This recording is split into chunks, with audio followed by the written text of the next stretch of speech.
അടുത്ത ശ്രീ ജോ മൈക്കിൾ, അങ്ങേക്ക് 7 minute. Sir, ഇവിടെ അവതരിപ്പിച്ച ചരക്ക് സേവന നികുതിയും കാർഷിക ആദായ നികുതിയും വിൽപ്പന നികുതിയും പല സാമ്പത്തിക സർവീസുകൾ, ഭൂനികുതി, ഭവന നിർമ്മാണം, പൊതുമരാമത്ത്, വിനോദസഞ്ചാരം എന്നീ ധനാഭ്യർത്ഥനകളെ ഞാൻ പിന്തുണയ്ക്കുകയാണ് സാർ. ഇവിടെ പ്രിയപ്പെട്ട എനിക്ക് മുമ്പ് പ്രസംഗിച്ച ലത്തീഫ് സാർ പറഞ്ഞു, നിങ്ങൾക്ക് സ്വപ്നം കാണാൻ പറ്റത്തില്ല. സാറേ, ഒരു സംശയം വേണ്ട, ഇടതുപക്ഷ ജനാധിപത്യ മുന്നണി വീണ്ടും കേരളത്തിലേക്ക് അധികാരത്തിൽ വരുമെന്ന കാര്യത്തിൽ ആർക്കും സംശയം വേണ്ട സാർ. അതിന് കാരണമുണ്ട് സാർ. ഞാൻ ഇവിടെ ലൈഫ് പദ്ധതിയെ പറ്റി ഇവിടെ ഒരു പത്രക്കട്ടിങ് എടുത്ത് വെച്ചിട്ടുണ്ട്. ആ ലൈഫ് പദ്ധതി കഴിഞ്ഞ ഭരണത്തിൻ്റെ അവസാന നാളിൽ UDFിൻ്റെ പ്രതിപക്ഷ നേതാവ് പറഞ്ഞു, ഞങ്ങൾ അധികാരത്തിൽ വന്നാൽ ലൈഫ് പദ്ധതി നിർത്തലാക്കുമെന്ന് പറഞ്ഞു. പക്ഷേ എന്താണ് സാർ സംഭവിച്ചത്? ഇടതുപക്ഷ ജനാധിപത്യ മുന്നണി വീണ്ടും അധികാരത്തിൽ വന്നു. 4,20,000 പാവപ്പെട്ട കുടുംബങ്ങൾക്ക് ലൈഫ് പദ്ധതിയിൽ കൂടി വീടുകൾ നൽകി സാർ. അതാണ് ഞങ്ങളുടെ പ്രയോറിറ്റി, അതാണ് ഇടതുപക്ഷത്തിൻ്റെ പ്രയോറിറ്റി. അല്ലാതെ നിങ്ങളിവിടെ ചോദിക്കുന്ന പോലെ എന്താണ് പ്രയോറിറ്റി ചോദിച്ചിട്ട് ഇന്നും ബഹുമാനപ്പെട്ട പ്രതിപക്ഷ നേതാവ് ചോദിച്ചു, എന്താണ് നിങ്ങളുടെ പ്രയോറിറ്റി?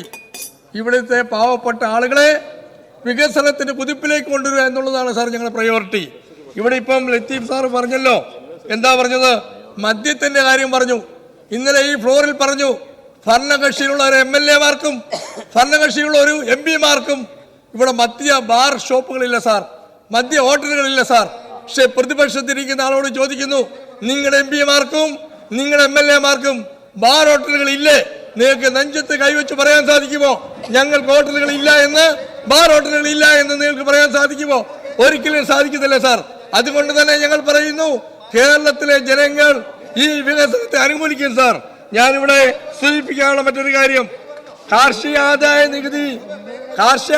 നികുതി ഇവിടെ ഭൂമിയുടെ കരം ഉയർത്തിയത് സാർ, അത് ഈ സംസ്ഥാനത്തെ പാവപ്പെട്ട കൃഷിക്കാരൊക്കെ വളരെ ദോഷമുണ്ട് സാർ. അതുകൊണ്ട് ഈ ഭൂമിയുടെ കരം വർദ്ധിപ്പിക്കാനുള്ള തീരുമാനം, ആ തീരുമാനം 2 ഏക്കർ താഴെയുള്ള പാവപ്പെട്ട കൃഷിക്കാരെ കരം വർധനയിൽ നിന്ന് ഒഴിവാക്കണം സാർ. ഇവിടെ സൂചിപ്പിച്ചതുപോലെ തന്നെ ഞാൻ 2021-22 ബഡ്ജറ്റിൽ KC പാലം പൊളിച്ചു മാറ്റി പുതിയത് പൊളിക്കണമെന്ന് ആവശ്യപ്പെടുകയുണ്ടായി സാർ. അതിൻ്റെ എല്ലാ നടപടികളും പൂർത്തിയാക്കി 2.25 കോടി രൂപ ഭൂമി ഏറ്റെടുത്തവർക്ക് വിതരണം നടത്തി. പക്ഷേ ഈ പാലത്തിൻ്റെ നിർമ്മാണം ആരംഭിക്കാൻ സാധിച്ചിട്ടില്ല. അടിയന്തരമായി ഇടപെട്ടുകൊണ്ട് KC ബ്രിഡ്ജിൻ്റെ പാലം പണിയുടെ നടപടിക്രമം പൂർത്തിയാക്കി പണി ആരംഭിക്കണമെന്ന് ഈ അവസരത്തിൽ ഞാൻ പ്രത്യേകമായി പറയുകയാണ് സാർ. ഇവിടെ നമുക്കറിയാം, പൊതുമരാമത്ത് വകുപ്പ് മന്ത്രി ഇവിടെ പറഞ്ഞു, അദ്ദേഹത്തിൻ്റെ നേട്ടങ്ങളെപ്പറ്റി ഇവിടെ എണ്ണി ഓരോരുത്തരും പറഞ്ഞു സാർ. CMT മീറ്റിംഗ് ഈ കേരളത്തിലെ 140 MLA-മാർക്ക് ഒരു പ്രയോജനമാണ് സാർ. CMT മീറ്റിങ്ങിൽ കൂടി PWയുടെ മുമ്പിലുള്ള വിഷയങ്ങൾ പഠിക്കുവാനും അത് കൃത്യമായി ജനങ്ങളുമായി ചേർന്ന് നിന്നുകൊണ്ട് പരിഹരിക്കുവാനും ബഹുമാനപ്പെട്ട മന്ത്രിയുടെ നേതൃത്വത്തിൽ നടത്തുന്ന ഈ മീറ്റിംഗ് വളരെയധികം ഉപകാരപ്പെടുന്നുണ്ട് സാർ. സാർ, മന്ത്രി പറഞ്ഞു, എന്താ പറഞ്ഞത്? ജനങ്ങൾ കാഴ്ചക്കാരല്ല, കാവൽക്കാരാണ് എന്ന് എഴുതി വെച്ചിട്ട് ആ ബോർഡിൽ എഴുതി വെച്ചിരിക്കുന്നത് എന്താ? ചെലവായ തുക ഇത്ര, കോൺട്രാക്ടറുടെ പേര് ഇത്ര, എഞ്ചിനീയറുടെ പേര് ഇത്ര, ഫോൺ നമ്പർ ഇത്ര, ഫോൺ നമ്പർ ഇന്നത് എന്ന് പറഞ്ഞ് കൃത്യമായി പറയുന്നുണ്ട് സാർ. ഇതുപോലെ ആരാ ഇവിടെ നടത്തുന്നത്? കേരളത്തിലെ മിക്കവാറുമുള്ള റോഡുകളൊക്കെ BMBC നിലവാരത്തിലേക്ക് വന്നു. നമുക്കറിയാം, മലയോര റോഡുകൾ എത്രയോ ദൂരമാണ്, 250 കിലോമീറ്റർ ദൂരം നിർമ്മാണം പൂർത്തീകരിച്ചു സാർ. 200 കിലോമീറ്റർ ദൂരം കൂടി പൂർത്തീകരിക്കാനുണ്ട്. അതുമായി സർക്കാർ മുമ്പോട്ട് പോവുകയാണ്. നമുക്കറിയാം, കിഫ്ബി മുഖേന, റീബിൽഡ് മുഖേന, KSTP മുഖേന, അനിമേറ്റഡ് സ്കീമുകൾ അടക്കം 25,000 കോടിയിലധികം രൂപയുടെ വർക്കുകളാണ് സാർ ഈ 140 നിയോജകത്തിൽ നടക്കുന്നത്. ഇവിടെ ലത്തീഫ് സാർ പറഞ്ഞല്ലോ, പ്രതിപക്ഷ ഭരണകക്ഷി ഭേദമില്ലാതെ എല്ലാ ആളുകളുടെയും റോഡുകൾ കൃത്യമായി ചെയ്തു കൊടുക്കുവാൻ നമ്മുടെ മന്ത്രിക്ക് സാധിക്കുന്നുണ്ട് സാർ. ഞാൻ മന്ത്രിയുടെ ഈ വലിയ നേട്ടങ്ങളെ അഭിനന്ദിക്കുകയാണ് സാർ. അതോടൊപ്പം തന്നെ നമുക്കറിയാം, മുളന്തുരുത്തി റെയിൽവേ പാലം അത് ഈ മന്ത്രി ഇടപെട്ട് തുറന്നു കൊടുത്തല്ലോ സാർ. പ്രിയപ്പെട്ട അനൂപ് ജേക്ക് ഇപ്പോൾ ഇരിപ്പുണ്ട്. അപ്പോൾ എല്ലാ വിഷയങ്ങളും കൃത്യമായി ഇടപെടുന്ന മന്ത്രി. അപ്പോൾ പൊതുമരാമത്ത് വകുപ്പിലെ നമുക്കറിയാം, ടൂറിസം മേഖല ഉണ്ടായിരിക്കുന്ന വികസനം, ഇപ്രാവശ്യം നമുക്കിവിടെ വന്നിരിക്കുന്ന ടൂറിസം മേഖലയിൽ വന്നിരിക്കുന്ന വികസനം, എത്രയോ ആളുകളാണ് കേരളത്തിൻ്റെ, ഇന്ത്യയിൽ നിന്നും വിദേശത്തു നിന്നും ഒത്തിരിയധികം ആളുകൾ ഈ മേഖലയിൽ ഇവിടെ എത്തി നമ്മുടെ വിനോദസഞ്ചാരികളുടെ എണ്ണം വളരെയധികം വർദ്ധിച്ചിട്ടുണ്ട് സാർ. 2023 കേരളം സന്ദർശിച്ച ആഭ്യന്തര വിദേശ ടൂറിസ്റ്റുകളുടെ എണ്ണം 2.25 കോടിയാണ്. ഭാവിയിൽ കേരളത്തിന് ഏറ്റവും അധികം വരുമാനം നേടിക്കൊടുക്കാൻ പോകുന്നത് ടൂറിസം മേഖലയാണെന്നുള്ള കാര്യത്തിൽ നമുക്ക് പ്രത്യേകമായി മുമ്പോട്ട് പോകാം സാർ. ഞാനിവിടെ സൂചിപ്പിക്കാനുള്ള നമ്മുടെ റവന്യൂ വകുപ്പിൻ്റെ കാര്യത്തെപ്പറ്റി പറയുമ്പോൾ ഇത്രമധികം കാര്യങ്ങൾ ചെയ്തിട്ടുള്ള വകുപ്പ് വികസന നേട്ടങ്ങളുടെ കാര്യത്തിൽ റവന്യൂ വകുപ്പ് ഏറെ മുന്നിലാണ് സാർ. പട്ടയത്തിൻ്റെ കാര്യം പറയുമ്പോൾ നമുക്കറിയാം എത്രയോ ലക്ഷം പട്ടയങ്ങൾ ഇവിടെ കൊടുത്തു.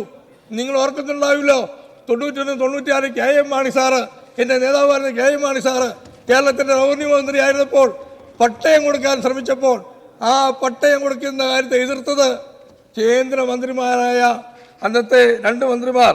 നമുക്കറിയാം അവരുടെ കാര്യങ്ങളെ പറ്റി ഞാനിവിടെ പറയേണ്ട കാര്യമില്ലല്ലോ. അന്ന് പട്ടയം കൊടുക്കാൻ രംഗത്തിറങ്ങി പ്രവർത്തിച്ചാണ് സാർ.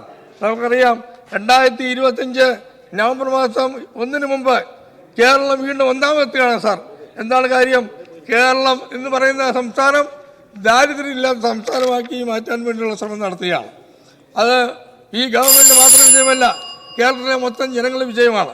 ഇന്ന് 3 ലക്ഷം പട്ടയങ്ങൾ വിതരണം ചെയ്യുന്നു എന്ന ലക്ഷ്യത്തോടെയാണ് പട്ടയ മിഷനും പട്ടയ അസംബ്ലിയും പട്ടയ ഡാഷ്ബോർഡും അദാലത്തുകളും ജനകീയമായുള്ള മുന്നേറ്റത്തിൽ കൂടി നമ്മുടെ ബഹുമാനപ്പെട്ട റവന്യൂ വകുപ്പ് മന്ത്രി ചെയ്യുന്നത്.